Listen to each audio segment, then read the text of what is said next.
Bonjour tout le monde, avec vous Ayman dans un nouveau cours. Aujourd'hui, notre cours va être SQL. Donc, commençons avec la première partie. Vous allez me demander, monsieur qualité logicielle, mais pourquoi on va apprendre SQL? Qu'est-ce que ça a un rapport avec la qualité logicielle? À vrai dire, SQL ou les bases de données en général sont utilisées sur plusieurs applications. On va voir ça après. Et on peut avoir recours au SQL pour, par exemple, la création d'un jeu de test. Donc, par exemple, vous arrivez sur une nouvelle application, on vous demande de faire des tests fonctionnels. Donc, vous avez besoin d'un jeu de test et qui n'est pas présent. Donc, vous pouvez remonter ces informations depuis la base de données. Donc, on peut utiliser cette base de données pour faire la vérification de l'information. Admettons que vous travaillez sur une application web. Donc, et vous cherchez, il y a une interface pour chercher, admettons, chercher un client. Donc, vous cherchez ce client sur cette interface web. Vous pouvez aussi interroger la base de données pour vérifier que l'application remonte bien les informations nécessaires et qu'il n'y a pas une erreur. Donc, par exemple, pour la remontée de données, par exemple, pour savoir combien de clients on a dans une base de données, combien de produits, par exemple, ou autre chose. Donc, ça peut être très intéressant en tant que testeur de connaître les bases de données et SQL parce que c'est un langage c'est un langage qui est utilisé un peu partout et les bases de données sont utilisées dans presque toutes les applications. Donc, pour commencer, on va définir un peu l'SQL. Comme je voudrais rappeler que cette première partie, c'est juste une partie théorique. Donc, on aura une deuxième partie où je vais vous apprendre comment installer les logiciels. On parlera de ça un peu plus tard. Installer le logiciel et après, il y aura des parties comment utiliser ce logiciel. Ce que je veux signaler aussi que ce cours-là, c'est vraiment destiné utilisation. Il y a pas mal de notions qu'on va pas expliquer parce que ça fait pas partie ça fait pas partie du cours. Parce que voilà, on peut utiliser les bases de données sans avoir une maîtrise complète de ces notions-là. On reviendra sur ça, bien sûr, sur d'autres slides. Mais juste pour que vous compreniez que, voilà, si je donne un exemple réel, c'est comme une personne, voilà, qui va apprendre à conduire une voiture. Elle a pas, elle comprend un peu comment une voiture fonctionne et tout, mais elle n'a pas à être mécanicienne pour qu'elle fasse une utilisation de cette voiture. Donc, on va être dans le même principe ici. On va comprendre un peu les bases et on va savoir utiliser SQL et les bases de données sans être des experts des BDA, ce qu'on appelle euh, des, des BDA, donc sans avoir cette maîtrise complète de la base de données. Donc SQL, c'est quoi? Donc SQL, c'est une abréviation de Structure Query Language. C'est un langage informatique qui a été créé en 1970. Ce langage nous permet d'interagir avec des bases de données avec des bases de données relationnelles. Donc, ce qu'on peut dire sur ce langage-là, c'est le langage de base de données le plus répandu au monde. C'est ce qui est utilisé le plus souvent au monde. C'est du SQL. Et là, vous avez un exemple ici en quoi ressemble ce langage. Donc voilà, c'est pas complexe et pour le moment je ne vais pas expliquer parce qu'on reviendra sur ça sur la troisième partie. Aujourd'hui je veux juste vous expliquer c'est quoi l'SQL. Donc voilà, donc c'est un langage informatique. Que- C'est quoi l'utilité? L'utilité c'est interroger des bases de données relationnelles et voilà, vous signalez que l'SQL c'est un langage répandu, qu'il est le plus utilisé dans le monde quand on parle de bases de données. Euh, donc, on partira. Là, maintenant, il faut définir c'est quoi une base de données, parce qu'on dit SQL, c'est un langage de programmation qui nous permet d'interagir avec des bases de données, mais c'est quoi en général des bases de données? Des bases de données, des bases de données, ben, c'est ça. C'est un ensemble de données qui ont été stockées sur un support informatique. Donc, cet ensemble de données peut être organisé et structuré d'une manière à faciliter la consultation. Donc là, ce qu'on voit ici, c'est ce qu'on appelle des data centers. Pour vous donner un exemple réel, que ce soit plus clair pour vous, par exemple, si quand vous vous connectez sur Facebook, votre profil et tout, vous avez des informations que vous avez enregistrées, ces informations, elles sont stockées dans une base de données. Cette base de données, elle est dans un data center qui ressemble à ça Donc, quelque part dans le monde, il y a un data center avec vos informations qui sont stockées là-dedans. Euh, Ce que je voulais dire aussi, que les bases de données, ça peut être dans des data centers comme ce qu'on a vu tout à l'heure, donc comme celui-là qui est à gauche. Ici, on voit bien qu'il y a beaucoup de PC serveurs ici qui peuvent avoir des bases de données et tout. Donc, et là, c'est juste là où l'administrateur de ce data center, il peut se connecter et vérifier que tout se passe bien ou faire de la maintenance. Et ici, on voit, c'est un PC normal, c'est un PC de bureau normal qui peut lui aussi contenir une base de données. Donc, vous pouvez vous aussi, soit sur votre PC de bureau ou votre portable, installer une base de données et interagir avec ça. Pour donner un exemple un peu plus concret, si on prend par exemple Facebook, Mark Zuckerberg au tout début de la création de la page de réseaux sociaux Facebook, en journée, il y avait le Facebook qui était en ligne. Dans la nuit, lui, il était en train d'écrire du code. Donc, il utilisait la même machine pour en même temps partager son site web et avec la base de données où il stocke les informations, et en soirée, il peut faire de la programmation. Donc, si on prend cet exemple-là, donc votre PC de bureau, il peut aussi servir de PC où vous pouvez stocker une base de données que vous pouvez, par exemple, partager sur votre réseau local ou sur Internet.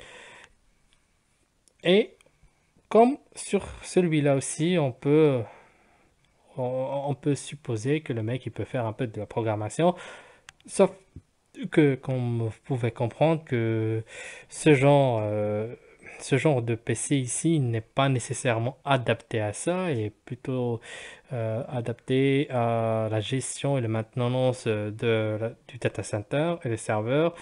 Et ce PC-là, donc on a dit on peut stocker une database, une base de données, mais cette base de données, nécessairement, elle aura des limites, quoi, parce qu'on aura des limites sur combien de stockage on peut mettre sur ce PC-là. Donc ici, on a vraiment une puissance de stockage qui est, on va dire, illimitée. Ça se limite par la taille du data center et de combien de PC serveurs on a et de mémoire on a. Ici, ce sera par des limitations physiques parce qu'on ne peut pas mettre, je sais pas, plus de 2 Tera de mémoire ou quelque chose comme ça. Donc, on va donner des exemples de domaines qui peuvent utiliser de bases de données. Ce ne sont pas des exemples exhaustifs, mais juste des exemples.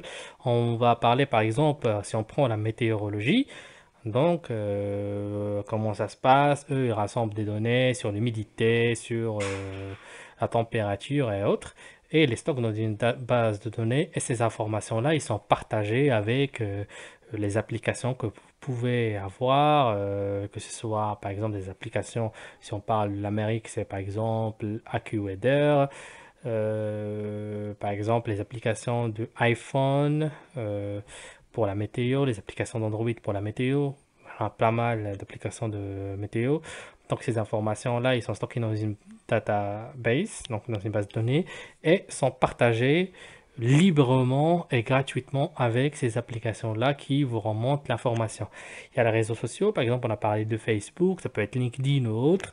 Elles stockent des informations. Ces informations-là, ils sont stockées dans des bases de données qui ne sont pas accessibles en général, ils ne sont pas accessibles directement pour vous, Mais voilà, la page web ou l'application, quand vous voulez, par exemple, afficher votre profil, elle va interroger la base de données pour remonter vos informations et les afficher dans la page ou l'application. Donc, ça peut être utilisé dans la comptabilité. On peut imaginer une société, par exemple, qui va tenir sa comptabilité euh, pour montrer aux investisseurs. Donc, il y a pas mal d'informations qui vont montrer. Donc, ce qu'on appelle le growth des sociétés. Donc, il y a le growth, il y a le chiffre d'affaires, il y a le chiffre d'affaires par quarter, donc par 3 mois.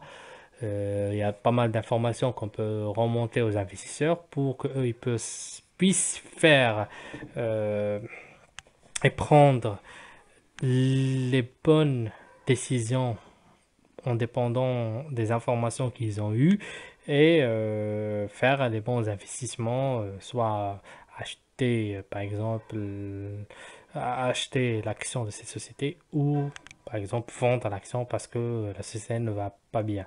Donc, on peut trouver ça aussi dans les logiciels de gestion de location. Admettons que voilà, vous louez un appartement, vous êtes inscrit sur une plateforme de gestion de location et là, vous inscrivez des informations sur votre locataire, sur le bail, etc. Ces informations seront stockées bien sûr dans une base de données que vous accédez à travers cette application-là qui vous permet de remonter, consulter les informations que vous avez sauvegardées. Vous trouvez ça dans le transport public, par exemple, si je donne un exemple concret, c'est par exemple, prenez votre carte, vous validez, vous avez acheté un produit, vous validez votre carte quand vous montez dans les transports publics, donc dans le bus ou un métro ou peu importe. Et là, par exemple, ça va s'inscrire dans une base de données quelque part que voilà, la personne elle a acheté un produit. Donc, quand vous validez, ça va remonter que la personne a validé, elle a bien le produit. Donc, tout est bien que vous pouvez, donc vous n'allez pas d'avoir de contravention ou autre. Donc, dans les jeux vidéo, donc ça peut être utilisé hein, dans les jeux vidéo, admettant que vous enregistrez des informations sur les clients qui utilisent votre jeu. Donc, vous avez une database qui dit ce client-là utilise ce jeu, il est à ce niveau-là, et etc., etc., etc. Donc, ça peut être utilisé dans ce domaine-là, mais plutôt dans les jeux en ligne, on va dire que c'est plus récurrent dans ces genres de jeux que autres. Il y a par exemple, les services administratifs, que ce soit l'impôt ou autre, utilisent aussi des bases de données pour dire que voilà cette personne, voilà les informations de cette personne, voilà combien elle doit de l'impôt, elle a payé, elle n'a pas payé, elle a des retards, machin. Tout ça, ces informations qui sont stockées dans des bases de données qui facilitent un peu la gestion de ces informations-là. Et par exemple, on va prendre le dernier exemple, ce sera la bourse. Et par exemple, que vous loguez dans Bourse Direct, DGiro, peu importe, Boursorama, peu importe l'application ou la plateforme que vous utilisez, mais voilà, vous regardez combien l'action elle coûte. Donc, et vous avez un historique de l'action de 1 an, 2 ans, 3 ans, 10 ans. Donc, et là, ces informations elles sont stockées dans une base de données qui est librement accessible. Donc, vous pouvez remonter ces informations à travers l'application ou le site web pour voir l'évolution du coût de l'action ou l'évolution du chiffre d'affaires de l'entreprise ou autre.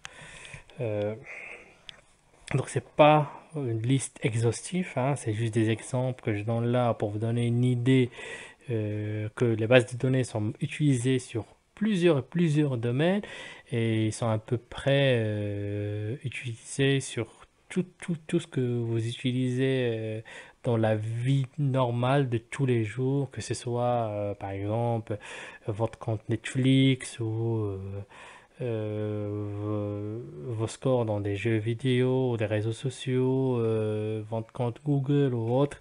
Tout ça, c'est vraiment des data des bases de données, des databases qui sont stockées dans des data centers quelque part dans le monde. Et apprendre SQL, ça vous permettra de vraiment être un peu versatile, donc, et de tester et de remonter des informations de base de données sur, sur les tests que vous faites. Donc voilà. Donc, donc on a parlé là de bases de données, les domaines où les bases de données peuvent être utilisées, donc quelques exemples on a dit. Et là on va parler d'un système de gestion de bases de données, ou ce qu'on appelle un SGBD. D'abord, ce qu'il faut savoir que les bases de données, on a besoin d'un système de gestion pour ces bases. On ne peut pas juste avoir ces bases-là qui traînent quelque part sur un PC et comme ça. Il faudrait vraiment un système de gestion. C'est là où d'où vient les systèmes de gestion de base de données. Ces systèmes-là, c'est vraiment que ce soit un ou plusieurs logiciels qui permettent vraiment la manipulation d'une base de données. Donc, ce qu'on peut faire hein, en utilisant ces systèmes de gestion de base de données, donc on peut sélectionner les informations, les afficher, les modifier, ajouter de nouvelles informations ou supprimer des informations qui ont été déjà enregistrées. Ce qu'il faut savoir, c'est que les bases de données sont, il y a systématiquement un système de gestion qui est derrière. On ne peut pas avoir des bases de données sans un système de gestion. Donc, comment un système de gestion de base de données marche? Donc le système de gestion de base de données, on a GBD, il marche dans un modèle serveur-client. Donc ce qu'on a la partie qu'on appelle le serveur, donc la partie où est enregistrée la base de données.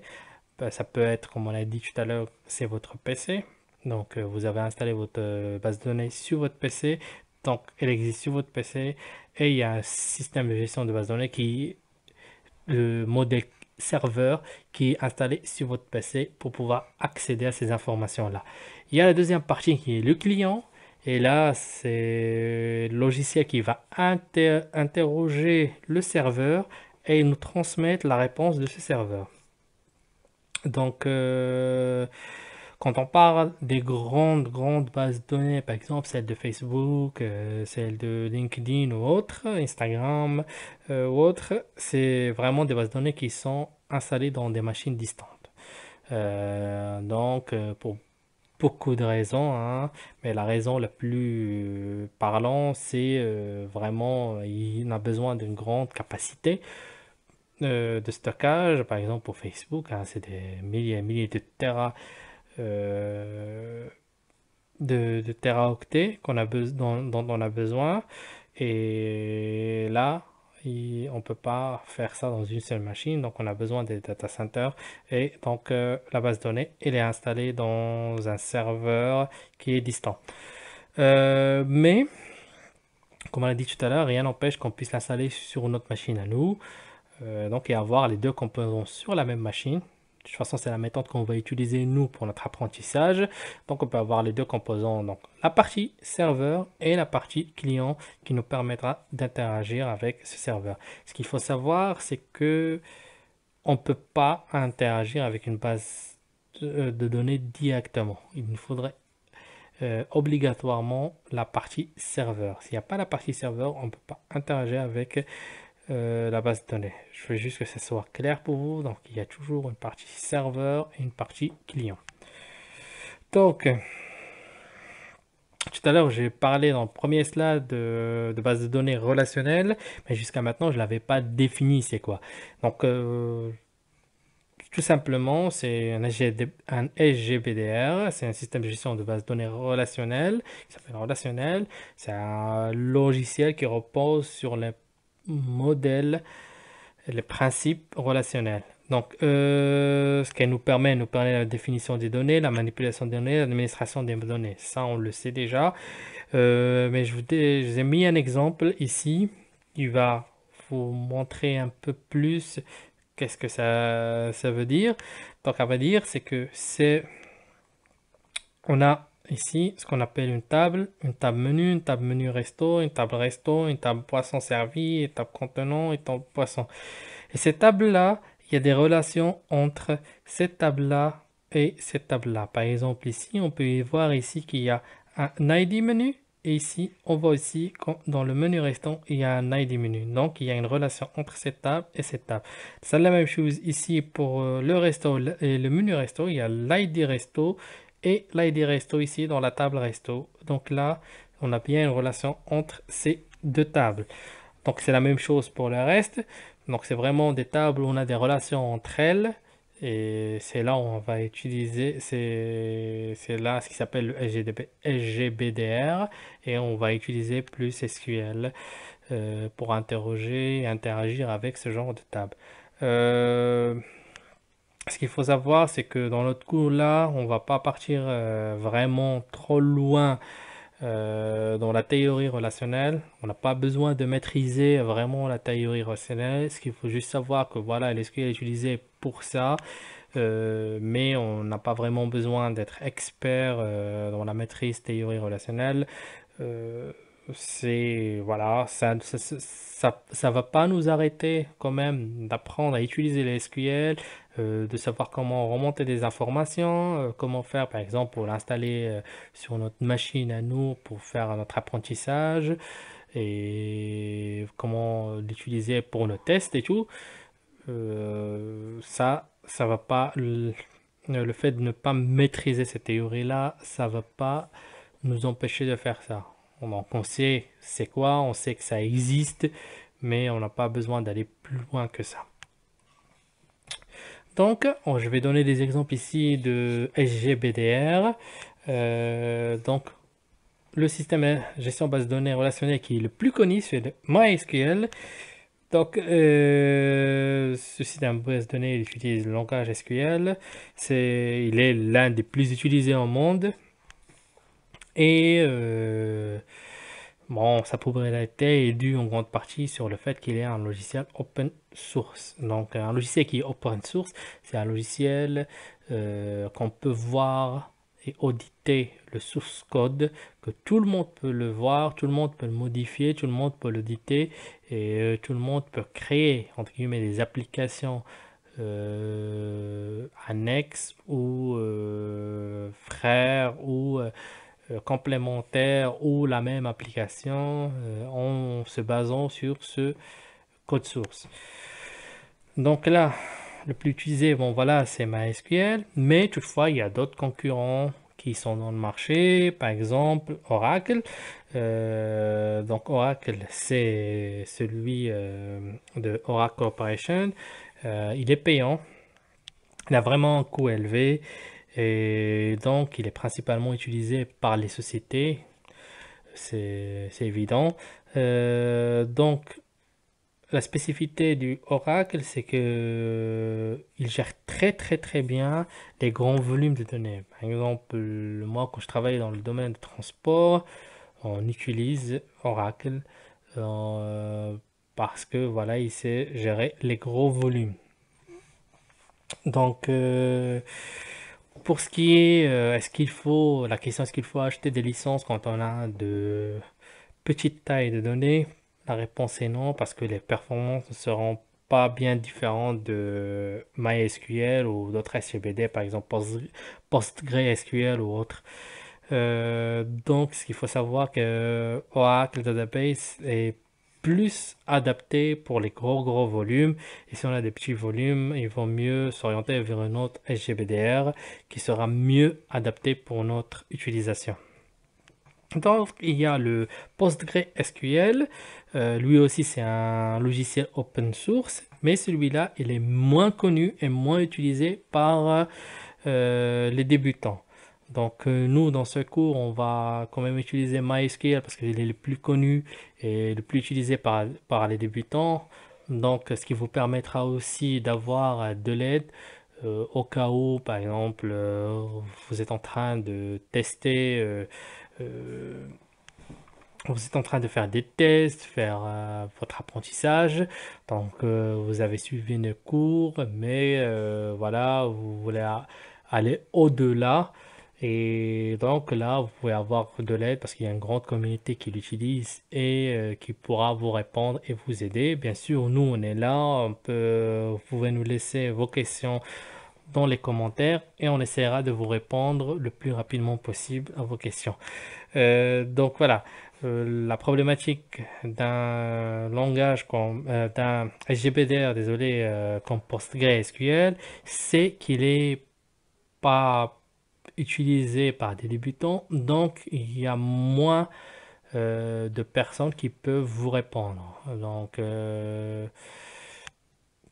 c'est là où, par exemple, si vous faites en tant que débutant, vous faites vos tests, vous êtes un peu d'apprentissage, vous êtes un peu bloqué. Parfois, vous pouvez être bloqué pour un bon moment parce qu'il n'y a pas vraiment de personnes qui peuvent vous aider. Mais il est de plus en plus utilisé, donc vous aurez maintenant aujourd'hui un peu plus de chances qu'il y a un moment parce qu'il y a de plus de gens qui l'utilisent. Et par exemple, je sais que c'est utilisé sur, par exemple, des grands projets. Et moi, je me rappelle sur donc le domaine de transport aussi. Euh, on avait sur un projet, voilà, du PostgreSQL qui a été utilisé parce qu'on avait moins de volume que sur l'autre projet dont je parlais tout à l'heure.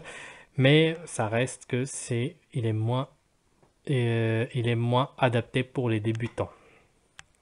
Donc, il y a aussi des problématiques. Il y avait aussi des différences de performance avec MySQL.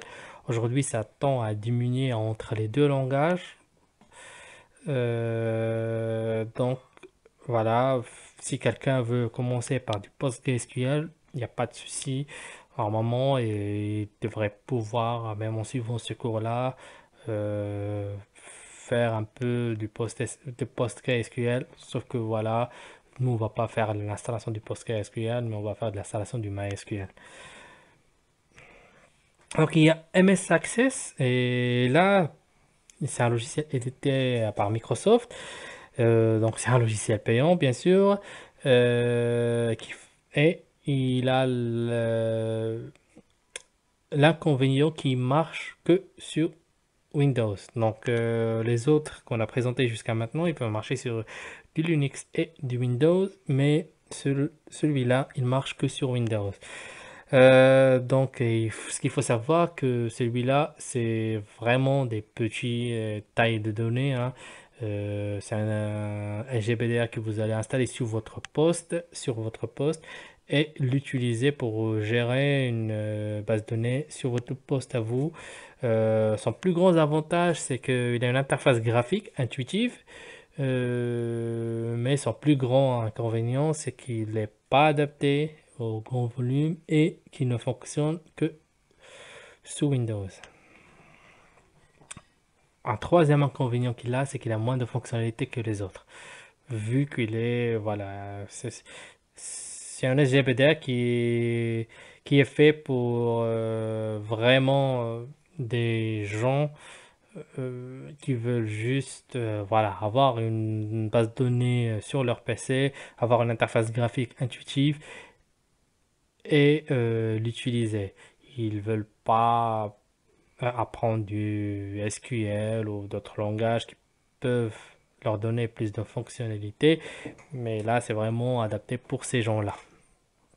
Donc, en dernière partie, on va parler un peu de comment est organisée une base de données. Donc, la base de données, elle est organisée comme suit. Il y a des tables, ce qu'on appelle des tables. Si on revient sur notre exemple de tout à l'heure, celui-là, donc ici, ça, c'est ce qu'on appelle le menu, ce sera une table. Une table, ça peut être tout et n'importe quoi. C'est juste un ensemble d'informations qui sont réunies sous un même, on va dire, fonctionnalité. Non, pas nécessairement, mais un même type de données, pas nécessairement type. Mais je vais donner un exemple concret. Par exemple, si on parle de client, un client, il a un nom, il y a un prénom, il y a une date de naissance, il peut avoir beaucoup, beaucoup de choses. Donc là, le client va être une table et les autres informations, ça sera ce qu'on appelle des colonnes. Donc voilà. Donc la table, c'est le client. Donc par exemple là, donc, on a un nom, prénom, téléphone, adresse, code postal, une ville, une fonction. Donc ça, c'est le client. Et après, ce sera les colonnes. Et les colonnes, c'est ça, c'est le nom. On va commencer avec un ID, nom, prénom, téléphone, adresse, code postal, ville, fonction. Juste pour information, ça c'est ID, c'est ça, c'est l'ID unique. C'est l'ID unique de chaque ligne. Donc cet ID est utilisé pour identifier spécifiquement chaque client.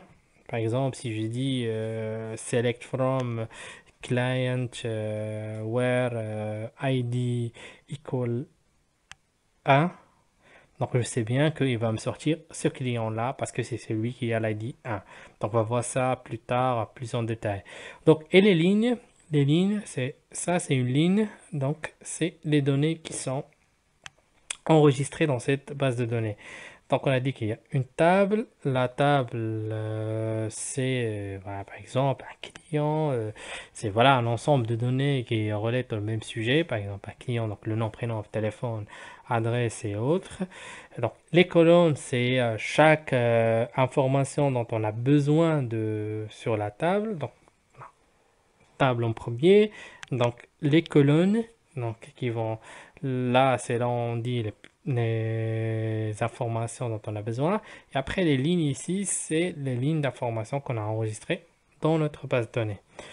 Et donc avec ce slide, on conclut notre première partie. Et cette partie est vraiment très théorique, juste pour voilà, vous expliquer un peu c'est quoi une base de données, qu'est-ce que SQL, qu'est-ce qu'un HDBR,